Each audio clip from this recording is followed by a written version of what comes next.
विश्वास करिए सुबह मुझे पता चला, मैं प्रिपेयर कर रहा था, कब से मैंने मनीष जी को पूछा, उदय जी को पूछा, आशीष सर को पूछा, सर कुछ बता दो क्या बोलना है, कुछ नहीं बताया। और जब तक मैं प्रिपेयर कर रहा था तब तक शुभी जी आपने तो मुझे बुला दिया ऐसे यहाँ पे। अब देखो मैं खुद परेशान हूँ। और दूसरी बात बताता हूँ सर, अभी 2-3 सिल्वर आए थे सर, रघु सर अभी 2-3 सिल्वर आए थे, उन्होंने हमेशा यही चीज कही कि सर मेरी अपलाइन ने हमेशा हमें बढ़ावा दिया कि आप कर सकते हो। आपने बिल्कुल वो बात, आप कर सकते हो। मैं जब भी आशीष सर के पास जाते बोलते कुछ नहीं कर सकते तुम, तुम्हारे कुछ बात नहीं है। लेकिन सर वो चीज, आशीष सर बहुत स्मार्ट है सर, उनको पता है पैनल जी से कैसे काम कराना। But I am happy sir, अभी भी हम लोग आ रहे थे गाड़ी में, मैंने कहा सर क्या बोलना है, अरे कुछ भी बोलो यार, कुछ भी तो बोलते हो।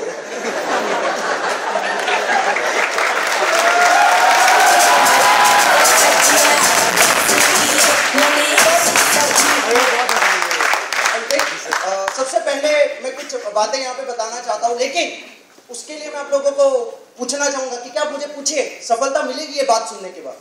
पूछिए जोर से, सफलता और जोर से, अंगूठा लगवा ले। आई रिमेंबर दैट डे, मैंने ईबीस का प्रेजेंटेशन देखा था, मुझे पेपर प्लान में बताया गया था, और बहुत बढ़िया लीडर मेरी अपलाइन आशीष शाह सर का फोन आया था और उन्होंने मुझे फॉलो किया था। मैंने बहुत सारे अजीब अजीब डाउट पूछे थे, लेकिन पता नहीं सर आते आते है ना, अपने को पता नहीं था ये तिलक सभागृह मंदिर किधर है, कुछ पता नहीं था। तो एक चीज हमेशा आशीष शाह सर से सीखने को मिली हुई है, और राधा बहुत सारे अपलाइन से सीखने को मिली हुई है कि हमेशा 3 चीज पे विश्वास करिए, खुद के ऊपर विश्वास करिए, ईबीस के ऊपर विश्वास करिए, और अपलाइन के ऊपर विश्वास करिए। हम आ रहे थे, हमें पता नहीं था, हम लोगों ने क्या किया, नेविगेशन चालू कर दिया, जीपीएस चालू कर दिया, और जब तक मतलब हम तो सिर्फ चलाए जा रहे थे, वो बोल रहा था लेफ्ट, हम लेफ्ट ले रहे थे, वो बोल रहा था राइट, हम राइट ले रहे थे, वो बोल रहा था बस जो डेस्टिनेशन नजर आ रहा है, हम लोग दिख तो नहीं रहे यहाँ पे, बोले योर डेस्टिनेशन सर। और बाजू में जब खोल के देखा ना, तो बाजू में तिलक सभागृह जो भी कुछ है ये जगह का नाम, वो आ चुका था। इन द सेम वे मुझे अपलाइन ने कहा था कि चुपचाप अपनी अपलाइन को फॉलो करते रहो और उनके ऊपर विश्वास रखते हुए चलो, आप आगे बढ़ते रहोगे, आप ईबीस पर विश्वास रखते चलिए, आप आगे बढ़ते रहोगे। विश्वास करिए, मैंने बहुत विश्वास रखा अपलाइन पे, कुछ नहीं हुआ। मैंने बहुत विश्वास रखा अपलाइन पे, कुछ नहीं हुआ। लेकिन मैं दूसरी चीज बताता हूँ, फिर आशीष शाह सर ने और एक बात, आशीष शाह सर ने कहा पहले जी विश्वास रखने से कुछ नहीं होता, उस अपलाइन की कही हुई बातों पे आस्था रखना भी जरूरी है कि इससे काम होता है। मुझे अपलाइन ने जो बातें कही है उसके ऊपर विश्वास रखना होगा कि वो जो भी कहेंगे सही कहेंगे। काफी बार ऐसा हो जाता है, सर ऐसा क्यों कह रहे हैं, सर ने ऐसा क्यों कहा, कुएं में कूदने के लिए क्यों कह रहे हैं सर, नीचे तो मच्छियां पड़ी हुई है। लेकिन विश्वास करो अंदर से कहीं ना कहीं से है ना सर, एक बहुत बड़ा ड्राफ्ट का बहुत बड़ा एक जादुई चिराग निकलता है। और ऐसा ही काम करते हुए गए, मैं थोड़ा सर का बस कॉल आता था और सर बता देते Ashish sir is famous for his call, right. आधा घंटा 1 घंटा से बात करते थे और हो जाता था, सिर्फ बोलते थे और हो जाता था। एक बार मैं सर को कहा कि सर कल मेरा प्रोडक्ट पार्ट है, मैं सिल्वर हो चुका हूँ, मेरा कल प्रोडक्ट पार्ट है, कि सर मुझे बताइए कि क्या बोलना है। एक काम करो फिर जी, लोखंड वाला होता है, एंड सर जिसको भी मोटिवेट करना होता है एक ही जगह फेमस है पूरे मुंबई के अंदर, याद रख लेना, लोखंड वाला। तो मैं लोखंड वाला गया, मैंने कहा कि आशीष ने कहा ठीक है सर प्रोडक्ट पार्ट तो हम प्रिपेयर कर लेंगे, लेकिन बाइक कब ले रहे हो? बाइक मेरी हालत देखो। तो बोलते अरे सर बाइक तो लेनी पड़ेगी, सिल्वर हो। मैंने बोला सर आपने अब तक जो कहा है मैंने सारी चीजें मानी हुई है, लेकिन बाइक तो सब पॉसिबल नहीं है। तो उन्होंने कहा सर बाइक लेनी पड़ेगी, मुझे चलानी भी नहीं आती। सर ने कहा अरे टेंशन नहीं लेने का, मैं बोल रहा हूँ ना बैठो ये पल्सर पे मेरी वाली और चलाओ आप, होपफुली सर फिगो के साथ वैसा ही कुछ होगा। और विश्वास करो सर, मैं पिछले 2 साल से मेरे भाई की स्प्लेंडर चलाने की कोशिश कर रहा था, मेरे को बाइक चलानी आएगी। उस दिन मतलब अपलाइन पे इतनी आस्था थी सर, जैसे ही स्टार्टर चालू मारा ना बाइक चलना चालू हो गई। मैं बोला ये क्या हो रहा है मेरे साथ, बाइक चल रही है ऑटोमेटिक। मैं आशीष जी को बोल रहा हूँ सर ये कैसे, बोले सब पीछे कौन बैठा है देख तो लो।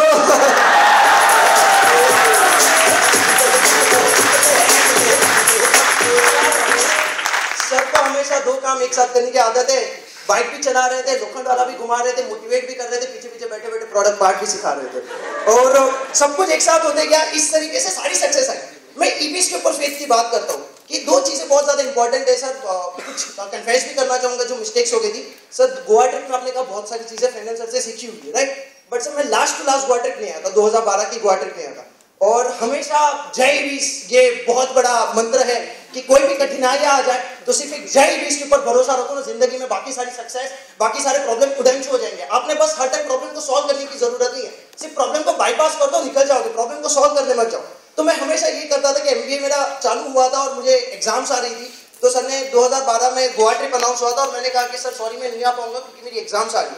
और किसी ने मुझे इतना मोटिवेट भी नहीं किया, खैर के सर आप कर लोगे, हो जाएगा, करिए, बिल्कुल करिए, किसी ने मेरे को मोटिवेट नहीं किया।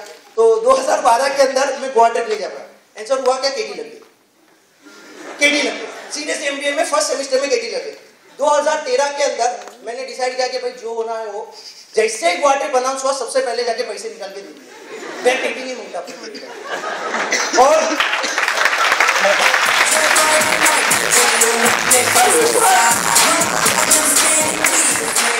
सर फाइनल सेमेस्टर का पेपर, लास्ट पेपर, और कुछ नहीं आ रहा, पेपर का फुल फॉर्म भी नहीं पता।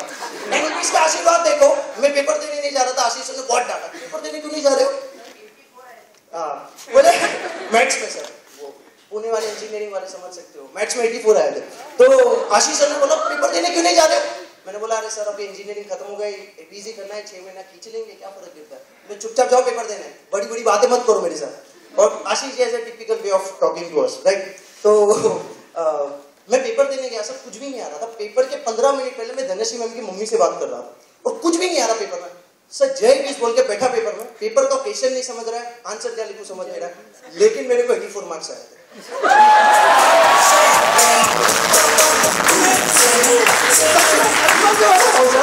84 मार्क्स कैसे आए वो भी बताता हूँ सर।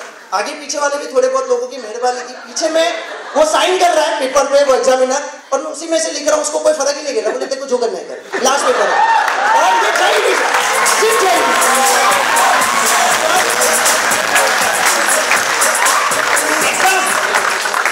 तो मोमेंट मेरा सर 12 अक्टूबर 7, 8, 9, 10, 7, 8, 9 था ना अपना गोवा ट्रिप, 7, 8, 9 था। और 11 अक्टूबर से मतलब मैं 5 तारीख को बैठा हूँ, बस यार अब तो गोवा जाने का मजा आएगा। और मैं फुल प्रिपरेशन में था कि मंडे नाइट को निकलने का गोवा, सबको अनाउंस करके रख दिया था मैंने। तो तब तक सर ने आके एक नोटिस बोर्ड चिपका दिया, नेक्स्ट सैटरडे से तुम्हारा एग्जाम है, ये सैटरडे, नेक्स्ट सैटरडे से एग्जाम। बोले ये क्या है, गोवा घूमू के पेपर पढ़ू? बोलते अरे नहीं बस ये सैटरडे सामने सर ने बहुत रिक्वेस्ट करी, 2-3 लगा से सूत्रों से मैंने कोशिश करवाई, बोले नहीं। और पेपर होता फिर भी ठीक था सर, एक दिन में 3-3 एग्जाम, एक दिन में 3-3 एग्जाम, नेक्स्ट सैटरडे से। मैंने बोला गोवा ट्रिप है मंडे नाइट को, ट्यूसडे वेडनेसडे थर्सडे फ्राइडे पहुंचो, फ्राइडे दोपहर को 11 बजे बस पहुंचा दी, कब पढ़ूंगा 3 पेपर के बारे में? मैंने बोला देखा जाएगा, बुक्स तो डाले थे वैसे मैंने मोटिवेट होने के लिए, खुद को समझाने के लिए गोवा ट्रिप में पढ़ूंगा। और गोवा ट्रिप में जाने के लिए मैंने 2-3 बार बुक्स खोलने की कोशिश भी की, मैंने मारे गोली गोवा मजे कर रहे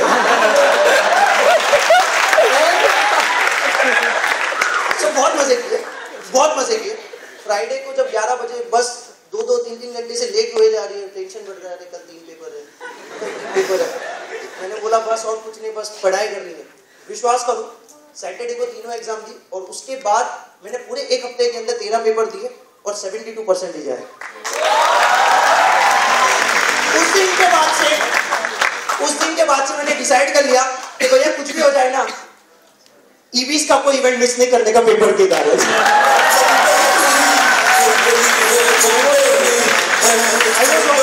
मोबाइल आज बहुत इंपॉर्टेंट लेक्चर था कॉलेज के अंदर, बोला था कि आज जो लोग नहीं आएंगे ना उसकी बैंड बजी, थोड़े बहुत ट्राई मार के आया था, प्रॉक्सी वॉक्सी लगवा देना भैया थोड़ा सा, वो तो ईबीएस होते ही फॉलो अप लेने में स्वाति। तो मैंने बोला चलो देखता हूँ, जस्ट लेक्चर खत्म हुआ सब मैसेज भी आ गया, मैं ईबीएस के इवेंट में था, मैसेज भी आ गया तेरा प्रॉक्सी लग चुका है। दिस इज व्हाट जय ईबीएस फॉर मी। एंड बस इतना ध्यान में रखिएगा कि ये सारी चीजें पॉसिबल है जब आप अपने खुद के ऊपर भी विश्वास करोगे कि ये सब चीजें पॉसिबल हो सकती है। ये सारी चीजें मैं जो भी कुछ कर पाया अपनी लाइफ के अंदर, वो सारी की सारी चीजें खुद पे विश्वास था, अपलाइन के ऊपर बहुत ज्यादा आस्था थी और मुझे हमेशा से ही भरोसा है कि अपलाइन हमेशा हमको मोटिवेट करती रहेंगे। आशीष सर, उमेश चौहान सर, विशाल अलगेरी सर हमेशा हमको मोटिवेट करते रहेंगे और जो भी कुछ मैं कर पाऊंगा सिर्फ ईबीएस के कारण करते रहेंगे। सर एक बहुत छोटी अचीवमेंट है, मैं शेयर कर सकता हूँ। Being a diamond I should not share this, but last week एक हादसा हुआ था, just want to share this financial freedom with you all. Sir मैं पापा के बारे में बताना चाहूँगा।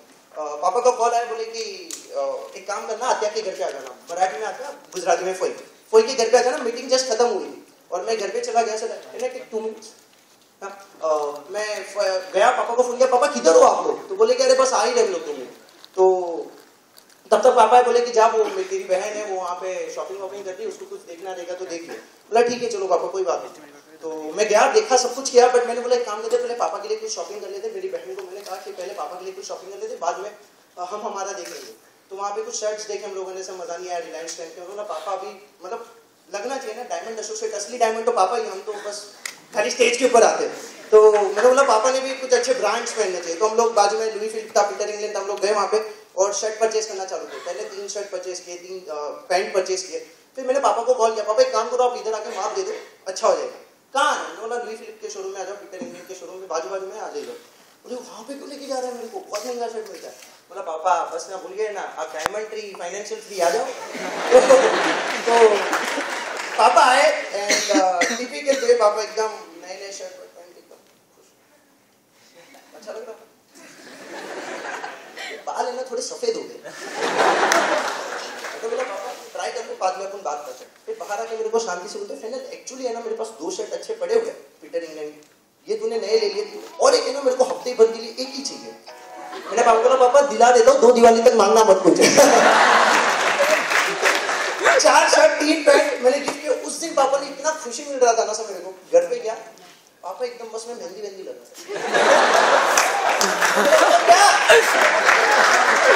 क्या सोच के रखा हुआ है, इतना अच्छे शर्ट पहना है, बाहर जाऊंगा तो अच्छा तो लगता है।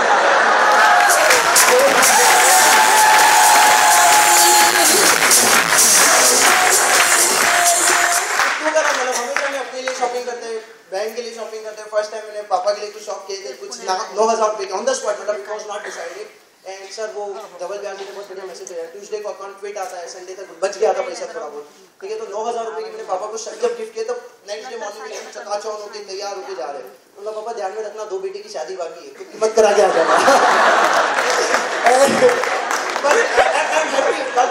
यही जिंदगी की मतलब इतनी खुशी है, मतलब यही जिंदगी है और यही यूपी से मुझे दिया हुआ है। आशीष सर को मैंने फोन किया, मैंने बोला sir I am happy today because it's just a small achievement, but Ashish sir ने बहुत अच्छी चीज बताई कि यही यूपी के संस्कार है सर, कि हम लोग अपने लिए तो खुशी मांगते हैं, लेकिन हमारी फैमिली के लिए, हमारे परिवार के लिए भी हम लोग खुशियाँ मांगते हैं। और